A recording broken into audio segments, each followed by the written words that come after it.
Libra, hi! Welcome to Mr. Queen PH. Titingnan natin ang energies ng inyong love life ngayong June 2024. This is a general reading. Just take what resonates. Watch your Sun, Moon, Rising, Venus for other messages. And thank you sa lahat ng mga sumusuporta dito sa ating channel. Just a reminder, gamitin nyo lamang ang reading na to bilang gabay. Pa-follow, like na rin ng ating Facebook at TikTok. Lahat po yan Mr. Queen PH. Like, share, subscribe, turn on post notifications para lagi kayong updated sa ating mga readings. And if you're interested in private readings, meron tayong 25% discount sa mga tarot reading services extended hanggang May 31, 2024. Okay, so may link tayo sa description at sa pinned comment kung gusto nyo mag-book. Okay, Libra. Unahin natin yung mga in a relationship na Libra. So, kung kayo ay may romantic connection ngayon, you are committed, no? Nasa commitment ka ngayon. Let's see what's coming to Libra in a relationship June 2024. Ace of Cups, the Wheel of Fortune. Merong major change, major shift in your connection, parang renewal or a new source of happiness. Pwedeng ang ka-deal ninyo isang water sign or a Sagittarius. Three of Pentacles. Some of you pwedeng merong pregnancy. Oo. May baby na parating na babago sa inyong situation. Some of you naman, pwedeng meron kayong source of happiness like a new venture, pwedeng papasok kayo sa business together. Can be a family business like merong business yung family ng person mo, tapos may involve ka rin doon, or yung person mo may involve sa family business ninyo. What is the Ace of Cups? The Seven of Pentacles. So, ito yung matagal nyo nang hinihintay. Oo. So, if you are in a happy relationship right now, maaring merong baby na parating sa inyo, yung matagal nyo nang hinihintay. It's coming. What is the Wheel of Fortune? The Nine of Wands. I feel like you've been very supportive of your person. Supportive ka sa relationship na to. You want this relationship to work. Gusto mong maging maayos itong relationship na to. Although meron kayo naging challenges in the past, you are moving forward. Very protective ka rin sa relationship na to. What is the King of Cups? The Four of Wands. Yeah, yung iba sa inyo,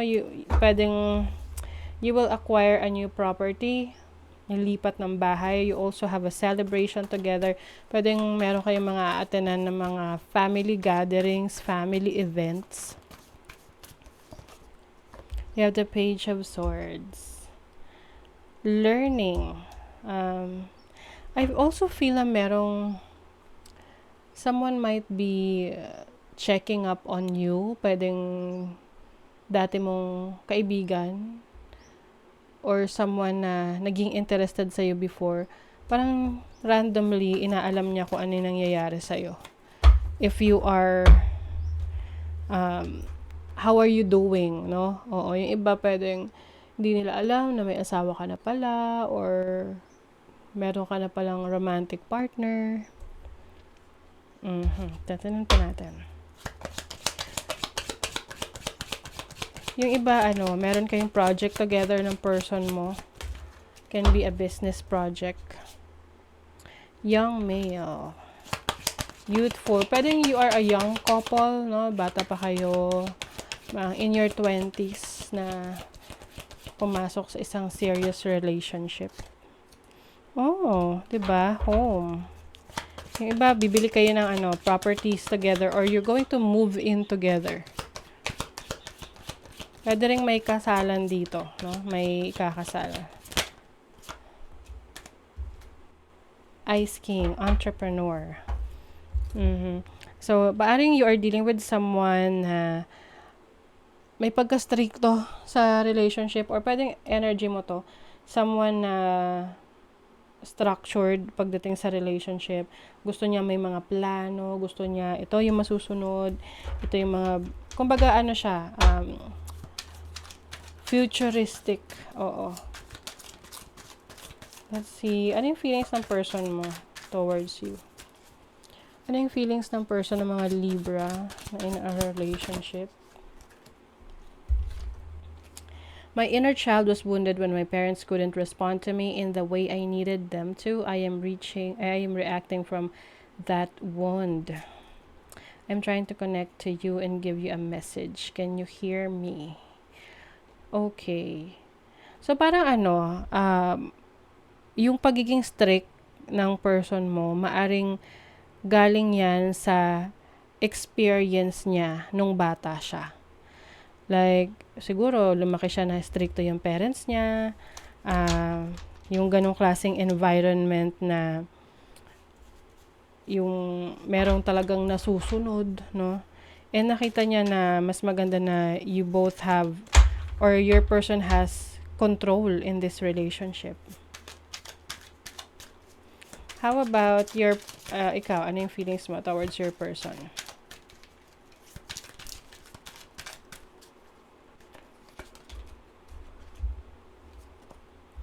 There are subconscious fears affecting our ability to attract love and abundance. The universe is helping us to make them conscious so we can easily attract what we want, including each other. Okay, so some of you pwedeng nagsastruggle kayo sa finances nyo or sa mga gusto nyo pang maabot, ma-achieve together. Ang importante is you are both working together, no? Kumbaga magkasangga kayo, magkakampi kayo. I'm praying you'll come back after everything that's happened between us. I worry that you won't forgive me and allow me another chance. So, some of you pwedeng nagkaroon ng issue or problema in the past na nagkaroon ng distance between the two of you. And I think with the Ace of Cups here, merong nag-reach out, merong nakipag-ayos. Oo. At binwork out itong relationship na to. And this time, talagang pinangangalagaan nyo yung connection. Okay? Let's see what else. Miracles and blessings, everything has its gift. Blessings, no? Miracle. So, if you are struggling na magkaroon ng baby, there is a big possibility na magkaroon ng miracle, a blessing of a new life in your life. A new baby, a new part of the family. Ayan. Ito na yung matagal nyo nang hinihintay. Pwedeng baby girl ang nakikita ko rito.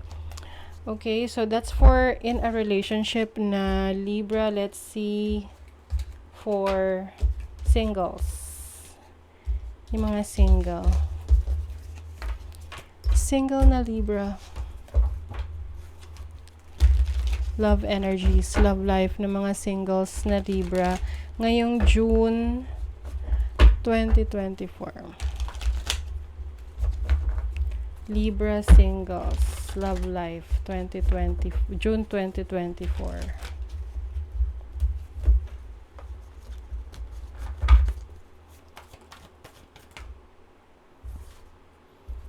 Magician, Knight of Swords. Parang meron kang gustong pabalikin sa buhay mo. You are manifesting this person to come back into your life. Meron kang hinahabol. Pwede kasing naudlot yung connection ninyo, no? Na parang papunta na sana sa, romantic relationship. But somehow, meron ditong na-offend, merong pwedeng may nasabi, or natuklasan or nalaman sa isa't isa na naging dahilan para mag-drift apart kayo. So ngayon, I feel like you want this person back. To be part of your life again. What is the Knight of Cups? Meron ding I don't know kung is this the same person na merong interest sa'yo. What is the Knight of Cups? Five of Swords. Yeah, pwedeng merong magkikipag-ayos, magsusorry, dahil nagkaroon ng misunderstanding. What is the Chariot? Oh, energy from the past. Can be an earth sign, Taurus, Virgo, or Capricorn, Gemini energy, or Cancer.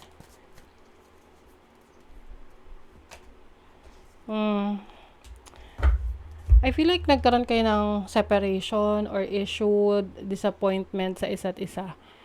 It's either ikaw yung nagre-reach out ngayon or magre-reach out pagdating ng June, or the person that you are dealing with. Parang magsusorry. May magsusorry dito na para maituloy nyo na yung inyong connection. Oh, new love. Oh. I embrace an opportunity for love in your work, prospects, or for spiritual growth.